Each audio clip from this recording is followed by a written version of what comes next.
Welcome back to another episode of Hardcore Hard Talk, where I've moved the stuff from last episode, the bed and the chest and the furnace that we had, and this is my new place I'm hoping for, to be setting up a house. I'll be doing that soon. I've placed it just in front of where the ladder's going to pop up from the zombie spawner in the last episode, and if you haven't watched the last episode, please be sure to check that out first and come back to this video. But today, the plan for this episode is, I've realised I haven't done much exploring on this world yet. So I think because I have yet to find a saddle and I can't get a horse or anything like that yet, I think I'm going to opt for a boat strategy and just have a look around. But this is episode 6 of Hardcore Hard Talk, so if you're enjoying the series, please leave a like, a comment and subscribe. We're growing slowly. We're getting some good views. I'm quite happy with how the channel's turning out, so if you do value it, please be sure to continue with your support. It would be greatly appreciated.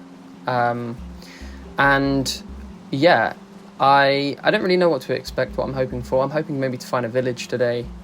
But I think what I'm going to do is I'm just going to set this as a time lapse and I'll do a voiceover instead at the same time. So this might take a while.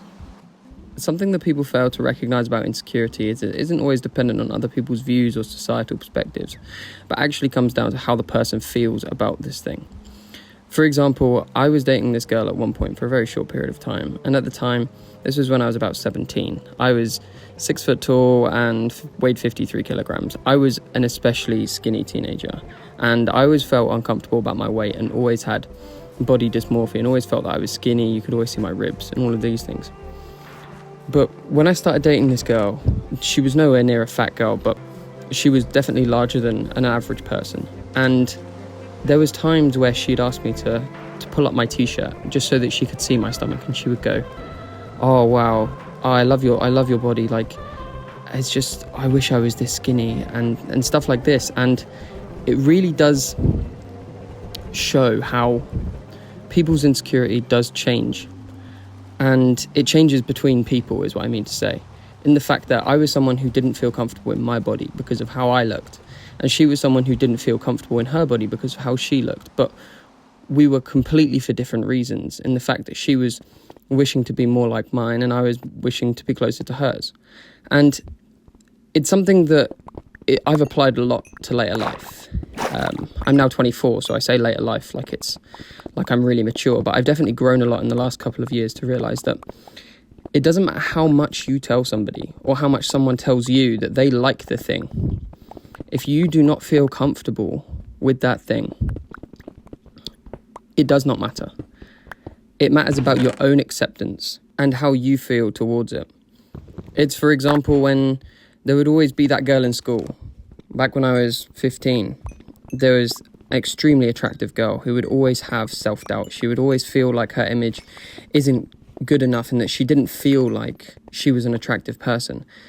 And looking back on it now, is there would always be she was quite a popular girl in school, so there would always be people that would view her as being an attractive girl, but in actuality she didn't feel like it within herself, and it really affected her self-confidence and how she felt.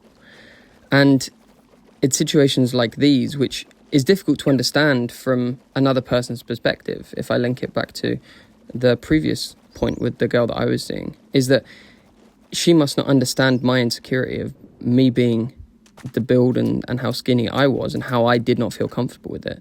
She wouldn't have that understanding from her perspective. And this is where I think everyone can benefit, because even though you may not feel like what you're saying is disrespectful or disruptive or hurtful, it all comes down to how the other person perceives it. And this is where I think that this problem gets multiplied on social media, where there always seems to be a person within the comment section that gets offended by something. And it's because everybody has their own unique experiences and their own unique challenges. And this doesn't necessarily reflect upon groups of people, whether it's based on gender or on race. It differs from person to person. And what you may see as a dismissive comment or a throwaway joke may have a greater impact on somebody else, and you might just not realise this. I do realise that people may hear this and think, oh, well, everybody's going to be snowflakes and, oh, I have to treat everybody the same. But it's not. It's just about understanding that basic level of empathy, that people are struggling with things below the surface that you do not see.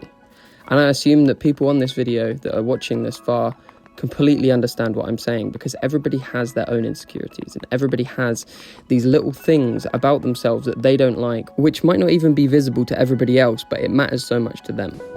And I think it's just a consideration that you need to make. I think a group of people who could definitely benefit from this would be parents. I don't think sometimes they realise how much weight their words carry and how much it can affect children.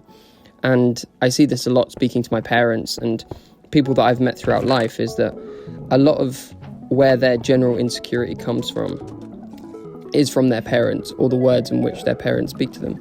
But this is where I also feel positive for the future, with future generation of parents, because younger people now are realising the strength in which words have effect on people.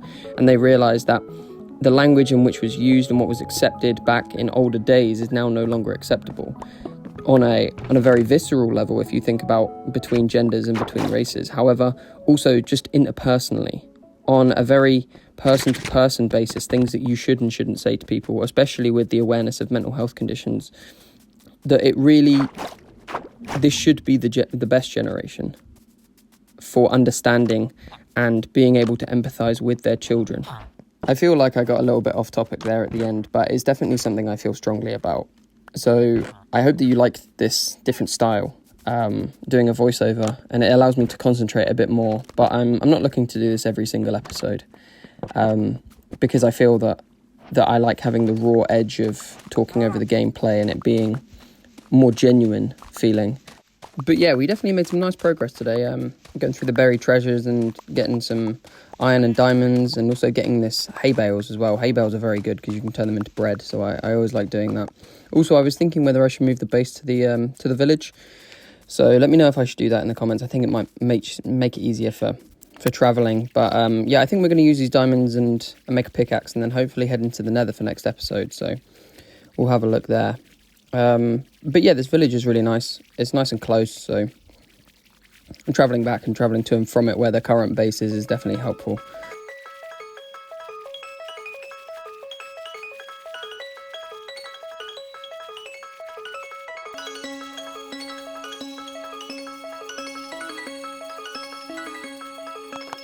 So thank you guys very much for watching episode 6 of Hardcore Hard Talk. I hope you did enjoy. It was a bit of a different style, this video, so if you did enjoy, please comment down below and let me know if I should do more videos like this in the future.